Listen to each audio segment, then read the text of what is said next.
The dream of owning your first home is about to become even more expensive. And for many young Brits, the goalpost just keeps moving further away. New data reveals that first-time buyers will need to pay an eye-watering $210,800 on average to get on the property ladder in 2026. That's not a typo, and it's not some distant projection. This is happening right now, and the numbers are only climbing higher. While politicians promise solutions and experts debate policy changes, thousands of potential homeowners are being priced out of the market entirely, watching their dreams slip away month after month as prices surge beyond their reach.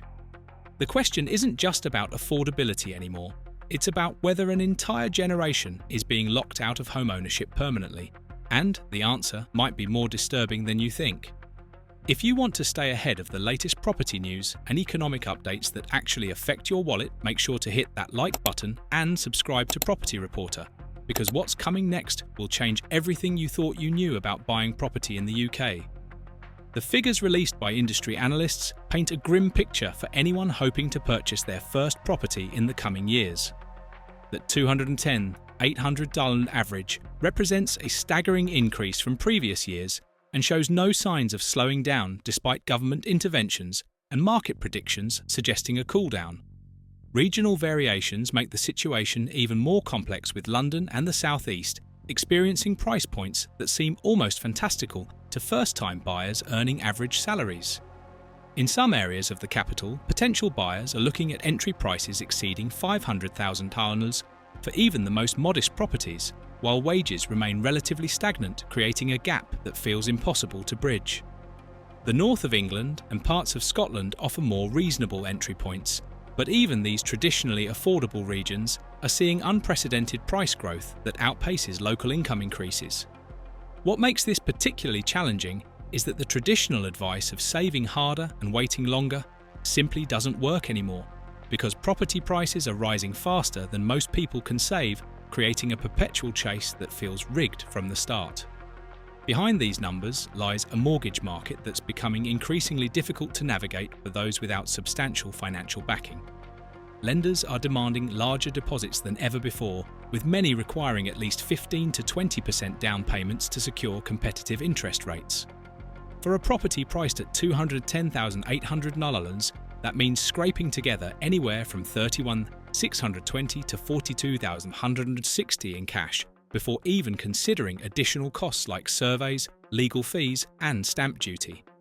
The average first-time buyer in their late 20s or early 30s would need to save aggressively for years to reach these figures, especially when factoring in rising rents that consume an ever larger portion of monthly income. Many are turning to the bank of mum and dad for assistance. But this option isn't available to everyone, creating a two-tier system where family wealth determines who gets to own property and who remains locked in the rental market indefinitely. Interest rates have added another layer of complexity to the equation, with recent increases making monthly mortgage payments significantly higher than they were just 2 years ago. A buyer who qualified for a mortgage, at 3% interest, now faces rates closer to 5 or 6%, which can add hundreds of pounds to monthly repayments and price out buyers who are on the borderline of affordability. The ripple effects of these price increases extend far beyond simple housing concerns and are reshaping the entire economic landscape for young professionals. Delayed home ownership means delayed family planning for many couples who feel unable to start families while living in cramped rental accommodation or under their parents' roofs. The wealth-building potential of property ownership is being denied to an entire cohort of workers who will enter their 40s and 50s without the accumulated equity that previous generations relied upon for retirement security. Consumer spending patterns are shifting dramatically as potential buyers divert every spare pound into deposit savings rather than spending on goods and services that drive economic growth. This creates a paradoxical situation where the economy needs spending to remain healthy, but individuals must sacrifice spending to achieve the home ownership that's presented as a fundamental life goal. Mental health professionals are reporting increased anxiety and depression among young adults who feel they're failing at life because they can't achieve what their parents' generation considered a basic milestone. The psychological impact of perpetual housing insecurity shouldn't be underestimated, as it affects career choices, relationship stability, and overall life satisfaction in ways that pure economics can't capture.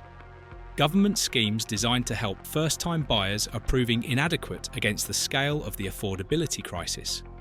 The lifetime ISA offers a 25% bonus on savings up to £4,000 per year, but this maximum bonus of £1,000 annually feels like a drop in the ocean when deposit requirements are measured in tens of thousands of pounds. Shared ownership programs allow buyers to purchase a percentage of a property while paying rent on the remainder. But these schemes come with restrictions and complications that make them unsuitable for many buyers and potentially poor value in the long term. Help to buy equity loans are being phased out, with the government stepping back from direct market intervention just as prices reach record highs, leaving buyers with fewer support options than they had during previous years. First home schemes promise discounts on new build properties, but the supply is limited, and the eligibility criteria exclude many workers whose incomes are deemed too high for assistance, yet too low for unassisted purchase.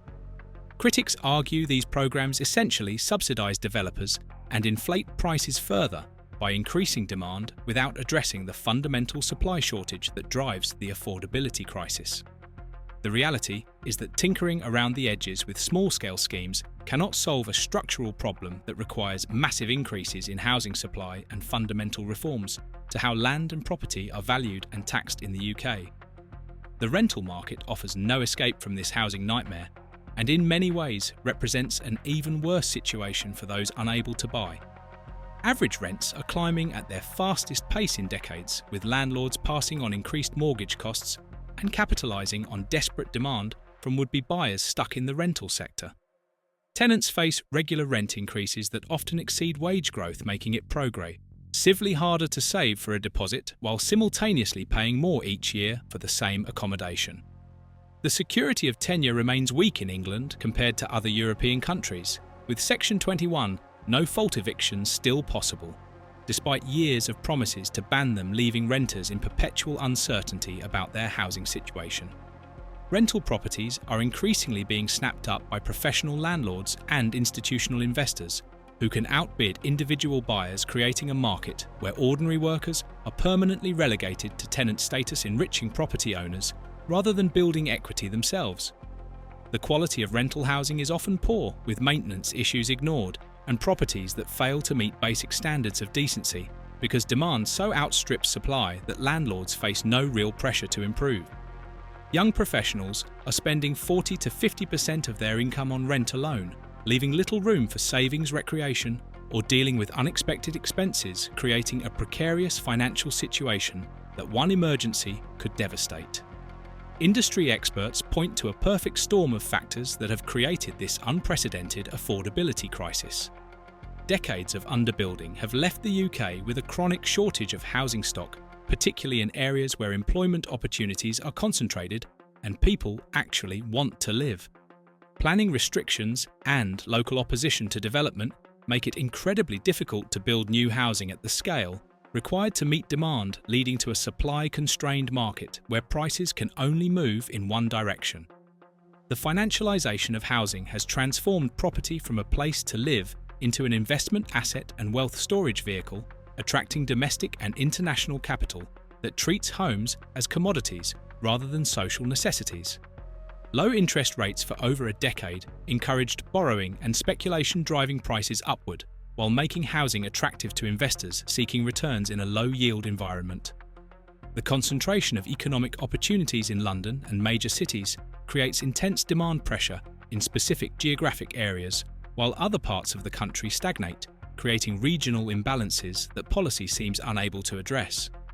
Brexit has complicated construction by reducing the available labour force and increasing material costs, while planning reforms promised to accelerate building have largely failed to materialise into actual new homes.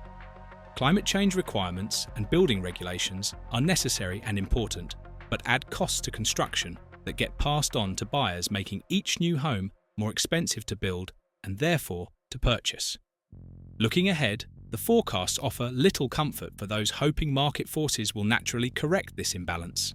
Analysts predict continued price growth through 2026 and beyond, with only minor fluctuations, rather than the significant correction that would make property affordable again for average earners.